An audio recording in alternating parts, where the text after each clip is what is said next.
Hello everybody. Thought I'd make a Diablo 3 video. I've been kind of enjoying season 28, playing a bit casually, fairly low Paragon, but I thought I would go over the speed tier 16 build I've been using. So this is really good for bounties and tier 16 rifts to farm greater rift keys. I am using the Gears of Dreadlands set. This is actually the set you get from the Heldritch gift this season for Demon Hunter. Is exceptionally powerful and a very solid build. Key items for this build for the tier 16 variant is a Yang's Recurve for the resource reduction. You want a 9th series satchel for the hungering arrow pierce and increased damage. You want depth diggers for the increased primary skill damage, and then a Hunter's Wrath for the primary attack skills, attack speed and increased damage. I'm also running the War's Chian arm guards for movement speed every time I destroy a wreckable object. And I have a Squirt's necklace in tier 16 because I don't get hit because everything dies immediately. Amulet has Simplicity Strength, Legendary Gem, increased damage with primary skills. Ring, Boon of the Hoarder, 100% chance on killing an enemy to cause an explosion of gold. 30% chance, 30% increased movement speed for 2 seconds when picking up gold. And then I have a Taeguk, and the reason we're using Boon of the Hoarder is because my follower has a Avarice Band equipped. Every time you pick up gold, increase your gold health radius by 1 yard for 10 seconds, stacking up to 30 times. And then in the cube, we have a Dawn for the Vengeance cooldown reduction, a Gold Wrap for the armor whenever we pick up gold because we are constantly picking up gold, and a Ring of Royal Grandeur because we are running a 5-piece set. My follower also has the Kane's Insight, so the Kane set for Greater Rift Keystones dropped in tier 16, and the Sage's set for increased Death's Breaths. I don't really need Death's Breaths at this point, but I couldn't think of anything else to put on it, so that's why I'm doing that. I have Nemesis Braces for elites and rares from pylons. I have a Flavor of Time for the double pylon duration, and then because of the season theme, I have the Gloves of Worship, which increases the pylon duration or shrine duration for 10 minutes. And obviously we are getting a random shrine or pylon effect when using the potion with the season theme, so it's pretty good to use. Gonna jump straight into a rift and sort of show off the build.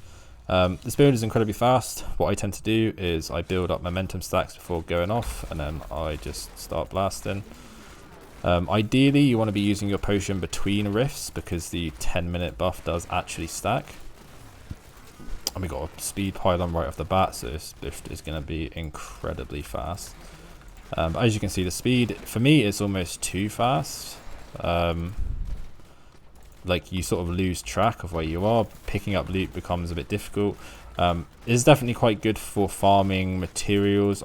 Picking up the legendaries is a bit tough, but I always do it anyway because I don't like leaving loot on the ground. But yeah, as you can see, it is exceptionally fast. Basically annihilates anything that you go near. Probably one of the fastest builds you can play. Oh, and I'm lagging. Very nice. I'm not sure if it's a server, if it's me. But yeah, this build is incredibly quick and incredibly nice for farming tier 16s. I personally don't like farming tier 16s, but playing a build like this makes it considerably more enjoyable. My approach to this is kind of just picking up like elites and as and when I see them, primarily going for the Death's Breaths. I just sort of run past anything and search for the elite packs. And as you can see, a very fast tier 16. You can get much faster depending on the layout. Yeah, this build is very strong. I will go over the passive skills now. So obviously I'm using Hungering Arrow, Devouring Arrow. This makes it cold damage and increases the damage for every PS. Strafe, Drifting Shadow for the movement speed. Shadow Power, Shadow Glide for the movement speed. Vengeance, Dark Heart. This is because you just reduce damage taken during Vengeance and gain increased damage. The main reason we are running this is because with the Dawn and a fair amount of CDR, especially with the potion buffs. You just have 100% vengeance uptime, so it's very, very powerful.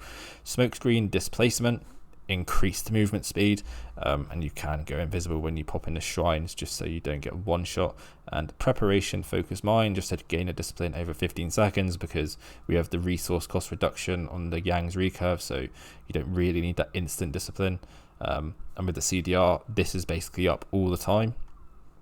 Passives, I have blood vengeance, hot pursuit, awareness, and tactical advantage.